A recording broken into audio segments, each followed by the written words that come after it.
First at 6, the rain is moving in and your morning drive is getting soaked. Yeah, and if you're about to head out the door, get ready for a messy commute. We've had several crashes reported in just the last few minutes, everyone. Good morning and thanks for watching us here on HTownRush. I'm Xavier along with Erica. We've got Lauren, but Steph Simmons, why don't you go ahead and kick off the rush block for us? We want to focus on the Katy freeway because that's where we're seeing 2 crashes, one just minutes old, and you are looking at it here. This is the westbound side just outside the West Loop at Post Oak. This is a solo car crash.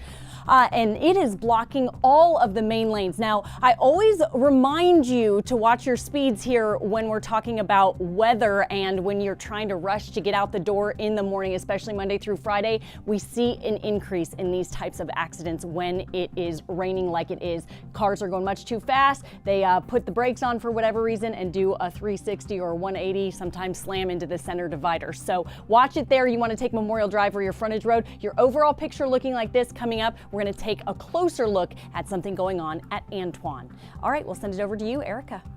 Okay, Steph, yeah, because the rain we're seeing this morning is all ahead of a cold front that's going to push through this afternoon. But that is why this morning is going to be the wettest part of the entire work week. As a matter of fact, want to zoom in to show you some pockets of moderate to heavy rain moving in from the northwest. This is going to be the concern for the first half of the day. Rain chances tapering off as the front will push through early afternoon. So that's why our rain chances are done behind front number 1. But there are 2 cold fronts that we're tracking this week. Front number 1, not going to do much temperature wise. Notice we're still in the 70s Tuesday, but another one pushes through Tuesday night.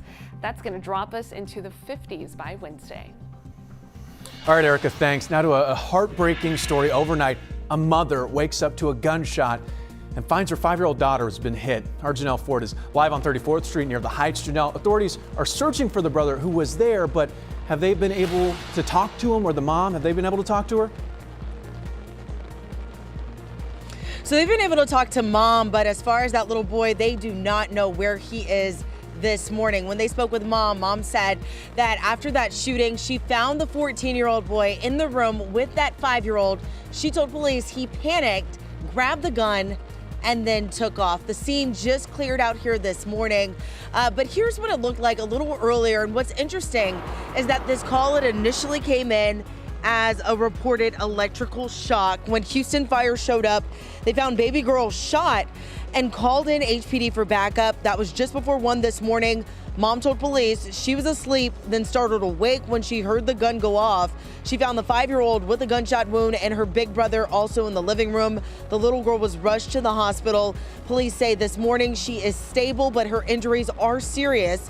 Investigators say their big task now is sorting through what happened here. Police want to know if the little girl fired the gun or if big brother did, as well as whether or not this was intentional and how those kids got a hold of the gun in the first place. Not to mention, why did that teen run away? Throughout the morning, we saw investigators going in and out of the apartment here. Again, they did just leave the scene, but as far as we know, that 14-year-old is still on the run. Sending it back to you guys in the studio. All right, Janelle Ford live in Northwest Houston this morning. What will it take to stop the coronavirus? That's the big question as cases rise again overnight. The death toll just reported from Iran went from 12 deaths to 50. And that's after efforts to lock down the virus with 250 people in quarantine and schools also shut down. Italy and South Korea are also working to contain outbreaks. Meanwhile, plans to bring coronavirus patients to Alabama are now canceled. Federal health officials initially said that some Diamond cruise ship passengers who tested positive would be sent there, but state lawmakers and the governor raised concerns, and that move was canceled. This will not happen. These people will not be transported here as a fallback facility. In the last few minutes also. With that in mind, we want you to join the conversation this morning. Should cities and states have a choice when it comes to accepting coronavirus cases? You can vote on KHOU.com/vote now or use your mobile app. Now to terrifying moments when a shot goes off in a crowd. Dallas's Leaning Tower, well, it won't lean much longer, and the race for the White House hits Houston. Your Rush Block continues with the day's other big stories, starting at a Harris County flea market. Investigators say one person was shot in the leg, 6 others were hurt when the bullet ricocheted off the ground through the crowd. The man with the gun, he was detained. He told police the shooting was accidental. No charges have been filed yet. Nothing can bring them back. Nothing will bring them back. I mean, it's just hard. Taken too soon. Parents are still mourning their son killed in a crash. James Russell O'Connor Jr. was in the passenger seat. Police say the driver, Lee Cruz Trevino, was drunk and crashed into a tree before running away. Investigators say a bartender at Brewing's restaurant served the teens before the wreck. O'Connor's parents are warning teens not to drink and drive. Trevino is due in court today. Vermont Senator Bernie Sanders is surging after a big victory in the Nevada caucuses. A day after winning Nevada, Sanders rallied crowds in Texas, appearing in Austin and Houston. We're going to win here in Texas.